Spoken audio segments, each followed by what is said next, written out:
Hello hi, నేను మిశ్రాని. ఇప్పుడు నేను మీకు మామిడికాయ టమాటా చారు చేసి చూపిస్తున్నా. ఇక్కడ ఆయిల్ అయితే వేసుకున్నా. ఇందులో మనము ఆవాలు జీలకర్ర వేసుకుందాం. ఓకే, ఇప్పుడు ఇందులో నేను ఇక్కడ మామిడికాయలు ఉల్లిగడ్డలు కట్ చేసుకున్నా. మీరు కొంచెం తీయ మామిడికాయలు ఉన్నా కూడా వేసుకోవచ్చు అనమాట. అంటే తీయ మామిడికాయలు అంటే మనము చాక్ మామిడి కూడా వేసుకోవచ్చు, చారులో బాగుంటుంది. కొన్ని పచ్చిమిర్చి, నేను మిర్చి పౌడర్ వేసుకుంటున్నా కాబట్టి ఒక 2 కట్ చేసుకున్నా. ఇప్పుడు ఇందులో టమాటాలు వేసుకుందాం. ఓకే, నేనైతే కొంచెం టమాటాలు పెద్దవి ఒక 3 కట్ చేసుకున్నా. ఇవి బాగా మగ్గాలి. ఫ్రెష్గా కరివేపాకు వేసుకుందాం. నెక్స్ట్ వచ్చేసి ఇందులో పసుపు ఉప్పు వేసుకుందాము. మీరు కూడా తప్పకుండా ట్రై చేయండి మామిడికాయ టమాటా చారు.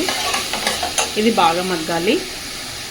ఓకే, ఇప్పుడు మిర్చి పౌడర్ అయితే మీకు చప్పగా తింటే చప్పగా, కారం తింటే కారం అనమాట. నేనైతే కొంచెం వేసుకున్నా.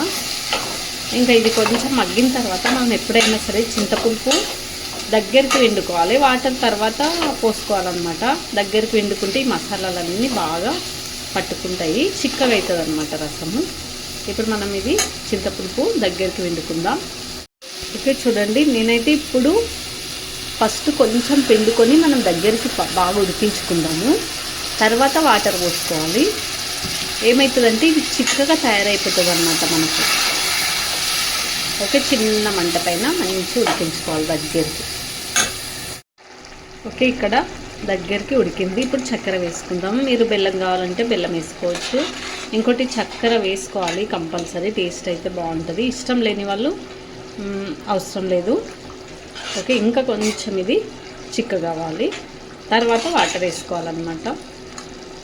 కొన్ని ప్లెయిన్ అయితేనే బాగుంటాయి చారులు, అందులో ఇదొకటి అన్నమాట. ఓకే, ఇంకా మనం వాటర్ పోసుకుందాము. దగ్గరికి బాగా మగ్గినాయి అన్నమాట టమాటాలు. వాటర్ మనం చారుకు ఎంత సరిపోతుందో అంత పులుపుని చూసుకొని వాటర్ పోసుకోవాలన్నమాట. ఇంకోటి, ఇప్పుడు మనము ఒక 4 టమాటాలు తీసుకున్నాము అంటే కొన్ని మామిడికాయలు, దాంట్లో సగం మామిడికాయలు అంటే ఒక 10-12 ముక్కలు అన్నమాట. చిన్నవి ఇట్లా నేను చిన్న ముక్కలుగా కట్ చేసుకున్నా మామిడికాయలని. ఇది ఇప్పుడు మరిగించుకుందాము. ఇప్పుడు ఈ మరుగుతున్న చారులో కొంచెం మనము నెయ్యిని వేసుకోవాలన్నమాట. చాలా బాగా వస్తుంది ఈ మామిడికాయ టమాటా చారు. నెయ్యిని వేసుకొని ఇప్పుడు కలిపేసుకుందాము.